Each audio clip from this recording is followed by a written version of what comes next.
ઝઘડિયા તાલુકાના રાજપારડી ગામમાં બિસ્માર બનેલા માર્ગને લઈ સ્થાનિક પ્રજાજનોનો આક્રોશ ચરમસીમાએ પહોંચ્યો હતો. લાંબા સમયથી રસ્તાની દયનીય હાલત અંગે વારંવાર રજૂઆતો કરવા છતાં સંબંધિત તંત્ર, નેતાઓ અને સરકારી બાબુઓ દ્વારા કોઈ નક્કર પગલાં લેવામાં ન આવતા સ્થાનિક રહીશો રસ્તા પર બેસી ગયા હતા અને વાહન વ્યવહાર ઠપ્પ કરી ઉગ્ર વિરોધ નોંધાવ્યો હતો. સ્થાનિક લોકોનો આક્ષેપ છે કે નેતાઓ અને સરકારી અધિકારીઓ માત્ર જનતાને લોલીપોપ આપવાની રાજનીતિમાં માહિર છે.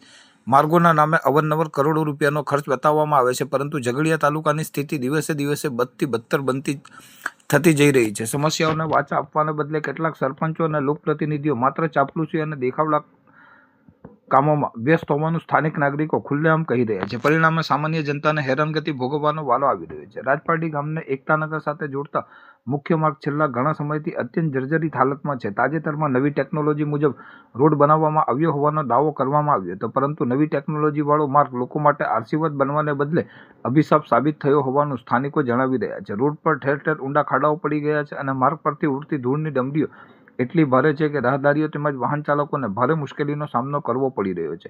ખાસ કરીને નાના વાહન ચાલકો ધૂળ અને ખાડાઓથી બચવા રોંગ સાઈડ જવા મજબૂર બન્યા છે, જેના કારણે કોઈ પણ સમયે ગંભીર અકસ્માત સર્જાવાની ભીતિ ઊભી થઈ છે. રાજપારડી ગામના 4 રસ્તા વિસ્તાર તેમજ આસપાસની સોસાયટી અને બજાર વિસ્તારમાં પણ નવી ટેકનોલોજીવાળો રોડ અચાનક બનાવવામાં આવતા ભારે પ્રમાણમાં ધૂળ ઉડતી હોવાની વેપારીઓ અને ગ્રામજનો પરેશાન બન્યા છે.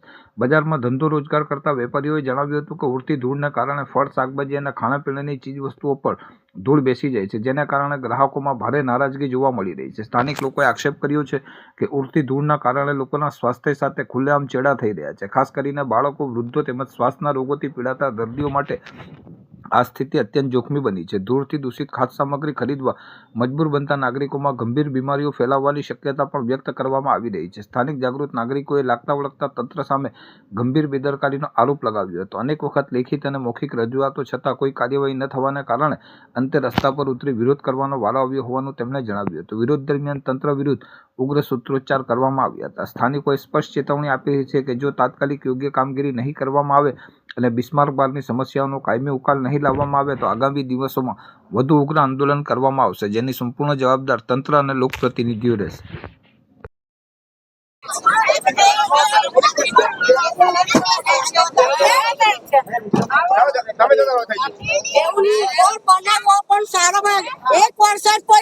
કે ખાડા પડવા માંડ્યા કે ઓટો ટ્રેનો કે પાછું એવું દુઃખ ન થવું જોઈએ. સરકારે એવું કે 5 કરોડનો રોડ મંજૂર કર્યો, એમાં 1 કરોડ વપરાતા નથી રોડમાં. તો પછી તો બીજા 4 કરોડ ક્યાં જાય? બનાવો તો હરખો બનાવો નહીં રોડ, ના બનાવો તો પછી હાપુરચું જ નહીં બનાવો તો બધા એમ જીવી જશે. બધા 26 બોલાવે છે. હવે આપણે પેલા